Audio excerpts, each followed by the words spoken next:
نبی پاک صلی اللہ علیہ وآلہ وسلم کی افضلیت کو قرآن نے جس حسین پیرائے میں بیان فرمایا ہے،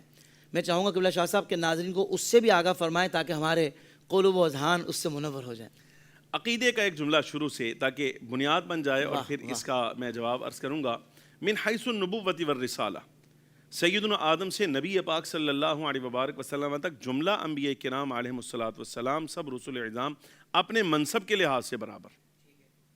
یعنی جو نبوت کا حق ہے، جو رسالت کا حق ہے، وہ سب کا برابر ہے۔ نبوت رسالت کے حساب سے سب کے حقوق برابر، لیکن خود اللہ رب العالمین جل وعلا نے درجہ بندی فرمائی۔ تلک الرسل فضلنا بعضهم علی بعض، یہ رسول ہیں جنہیں ہم نے بعض میں سے بعض کو فوقیت عطا فرمائی ہے، بعض کو بعض پر ہم نے برتری عطا فرمائی ہے۔ منہم من کلم اللہ ورفع بعضهم درجات، یہ ایسے اللہ رب العالمین جل وعلا نے درجہ میں تفاوت کا اظہار فرمایا۔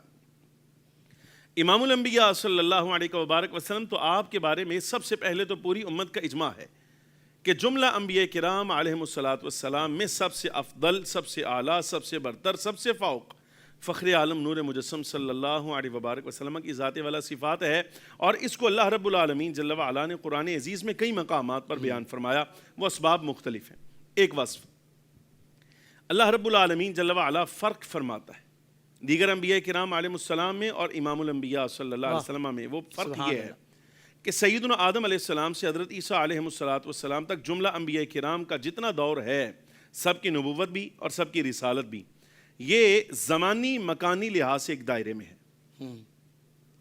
یعنی زماناً مکاناً وہ محدود ہیں، سیدنا آدم علیہ السلام سے لے کر حضرت عیسیٰ علیہ السلام تک۔ لیکن فخر عالم صلی اللہ علیہ وبارک وسلم کی سب انبیاء پر برتری کا ایک سبب یہ ہے کہ نہ زمانی دائرہ محدود ہے، نہ مکانی دائرہ محدود ہے۔ اللہ اکبر، واہ واہ واہ، سبحان اللہ سبحان اللہ۔ یعنی اللہ رب العالمین جل وعلا نے زماناً مکاناً فخر عالم صلی اللہ علیہ وسلم کو جو نبوت عطا فرمائی ہے، یہ عام ہے اور تام ہے،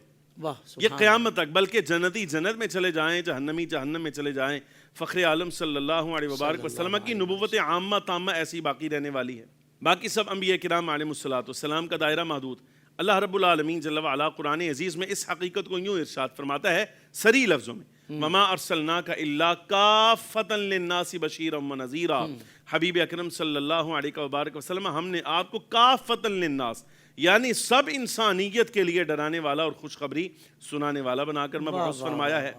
لیکون للعالمین نذیرا، ایک مقام پر فرمایا تاکہ آپ سب جہانوں کے لیے ڈرانے والے ہو جائیں۔ یہ فخر عالم صلی اللہ علیہ وبارک وسلم کی زماناً مکاناً نبوت کا دائرہ اللہ تبارک و تعالیٰ جل وعلا نے بیان فرمایا کہ ہے ہی کوئی نہیں، اللہ، یعنی کوئی تقیید اللہ تبارک و تعالیٰ جل وعلا نے سرکار کے لیے نہیں بنائی۔ اور ایک رمز میں آپ کو یہاں پر اور عرض کروں، باری تعالیٰ جل وعلا ارشاد فرماتا ہے سورہ ابراہیم میں ایک مقام پر کہ ہم نے جتنے انبیاء کرام علیہ الصلوۃ والسلام بھیجے وہ سارے کے سارے ہم زبان قوم میں بھیجے، یعنی جس قوم میں نبی مبعوث ہوتے ہیں، اللہ تبارک و تعالیٰ جل وعلا نے اس نبی کو اس قوم کی زبان دی ہوتی ہے تاکہ احکام پہنچانے میں سہولت رہے ان کے لیے، یعنی امت کے لیے احکام سمجھنے میں سہولت رہے۔ جب فخر عالم صلی اللہ علیہ وبارک وسلم کی نبوت کا زمانی مکانی دائرہ اللہ تبارک و تعالیٰ جل وعلا نے رکھا ہی نہیں، حضور ساری کائنات کے لیے مبعوث ہوئے ہیں، تو زبان بیان کا فرق کوئی نہیں رہے گا۔ امام الانبیاء صلی اللہ علیہ وبارک وسلم کل کائنات کے لیے نبی بن کر آئے۔ اب اس کا ایک اظہار ایک مقام پر ایسے بھی ہوا، سرکار کریم صلی اللہ علیہ وبارک وسلم کی خود شان جو ہے وہ تو ہے، یعنی حضور سب کی بولیاں جانتے ہیں، سب کے بارے میں جس طرح چاہے کو بندہ کلام کرے سرکار جانتے ہیں، بلکہ اس سے ایک قدم آگے فخر عالم صلی اللہ علیہ وسلم کی شانوں میں سے یہ بھی ہے کہ سرکار تو سرکار رہے، حضور نے اگر اپنا نائب اور سفیر بنا کر بھی کسی صحابی کو کسی قوم کی طرف بھیجا اور انہوں نے عرض کیا یا رسول اللہ میری وہ زبان نہیں ہے، تو سرکار کریم صلی اللہ علیہ وبارک وسلم نے حکماً فرمایا تم جاؤ۔ جب یہ یہاں سے جا رہے ہیں خود عذر کر رہے ہیں کہ مجھے اس قوم کی زبان نہیں آتی، لیکن جیسے ہی سرحد پار کی اور اگلی قوم میں داخل ہوئے تو فوراً آنے واحد میں اللہ تبارک و تعالیٰ نے حضور کی نیابت کی وجہ سے یہ شان عطا فرمائی کہ جس قوم میں گئے ہیں بغیر کسی استاد کے پڑھائے ان کی زبان اسی وقت زبان پر جاری ہو گئی۔ اللہ اکبر، سبحان اللہ سبحان۔ یہ فخر عالم صلی اللہ علیہ وبارک وسلم کی زمانی مکانی لحاظ سے جو سرکار کی نبوت ہے، یہ فوقیت ہے دیگر انبیاء کرام علیہ الصلوۃ والسلام پر۔ ایک سبب اور ملاحظہ فرمائیے کہ فخر عالم صلی اللہ علیہ وبارک وسلم کی برتری کے اسباب میں سے ایک یہ بھی ہے کہ وہ سلسلہ جو اللہ تبارک و تعالیٰ نے ہدایت کا حضرت آدم سے شروع فرمایا تھا وہ امام الانبیاء صلی اللہ علیہ وبارک وسلم پر ختم کر دیا ہے۔ میں ناظرین کے لیے ایک جملہ عرض کروں گا، یہ یاد رکھا کریں اور ہمیشہ اس کو دہرایا کریں کہ اللہ تبارک و تعالیٰ جل وعلا نے سلسلہ نبوت حضور پر ختم کر دیا ہے۔ جملہ یہی ہے، لفظ یہی ہے، یعنی یہ نہیں کہ اگر کوئی بندہ اٹھ کر کہے بھائی آداب کا لحاظ رکھیں، لفظوں کا لحاظ رکھیں، آپ کہیں مکمل کر دیا ہے، مکمل تو ہوا ہے، لیکن حق یہ ہے کہ یہی کہا جائے کہ ختم کر دیا ہے تاکہ ساری کائنات کو پتہ چل جائے کہ اب حضور کے بعد کوئی نیا نبی رسول آنا ہی نہیں۔ کیا بات ہے شاہ صاحب، واہ واہ، گنجائش کسی قسم کی نہیں رہنی چاہیے۔ اللہ رب العالمین جل وعلا نے یہی لفظ ارشاد فرمایا، وَلَٰكِن رسول اللہ وَخَاتَمَ النَّبِيِّينَ، کامل کا لفظ نہیں ارشاد فرمایا، خاتم کا لفظ استعمال فرمایا ہے کہ سرکار سب سے آخر میں آئے۔ نبی پاک صلی اللہ علیہ وسلم نے خود بھی اسی حقیقت کا اظہار، ختم بی النبیون، کہ مجھ پر سلسلہ نبوت اللہ تبارک و تعالیٰ نے ختم کر دیا۔ یہ دوسری فخر عالم صلی اللہ علیہ وبارک وسلم کی برتری کے اسباب میں سے سبب ہے۔ اور ایک جملہ اور میں عرض کروں قرآن عزیز میں سے، وہ یہ کہ اللہ تبارک و تعالیٰ قرآن عزیز میں ارشاد فرماتا ہے وَمِنَ اللَّيْلِ فَتَهَجَّدْ بِهِ نَافِلَةً لَكَ عَسَىٰ أَن يَبْعَثَكَ رَبُّكَ مَقَامًا مَحْمُودًا، کہ فخر عالم صلی اللہ علیہ وبارک وسلم مقام محمود پر فائز ہونے والے۔ اب یہ مقام محمود کیا ہے، اس کا معنی کیا ہے؟ آیت کا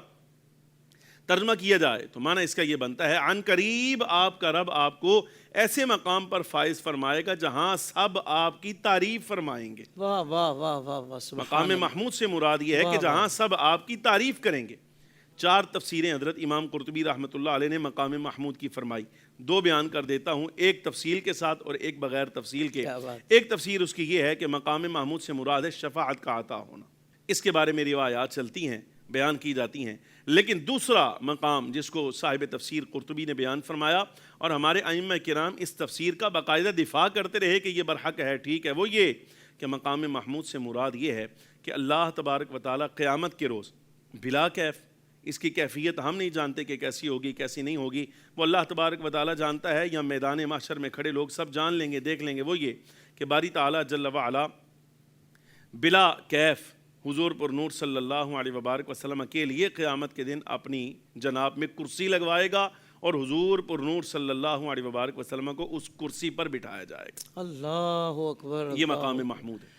سب انبیاء کرام علیہ الصلوۃ والسلام اس امر کو ملاحظہ کریں گے۔ یہ ہے مقام محمود کہ جہاں حضور پر نور صلی اللہ علیہ وسلم کی سب تعریف کریں۔ تو یہ وہ آیات طیبہ کچھ آپ کے سامنے ابھی بیان کی ہیں ناظرین کے لیے، برکت کے لیے، کہ یہ وہ چیزیں ہیں جہاں اللہ تبارک و تعالیٰ جل وعلا سرکار کریم صلی اللہ علیہ وبارک وسلم کی افضلیت کو بیان فرماتا ہے۔ سبحان اللہ، سبحان اللہ۔ زندگی کے تمام شعبوں میں دینی رہنمائی حاصل کرنے اور آخرت کو بہتر کرنے کے لیے ہمارے YouTube channel Islamic digital studio کو سبسکرائب کر لیں اور بیل آئیکن بھی پریس کر لیں۔ قرآن سے بھی ملاتا ہے۔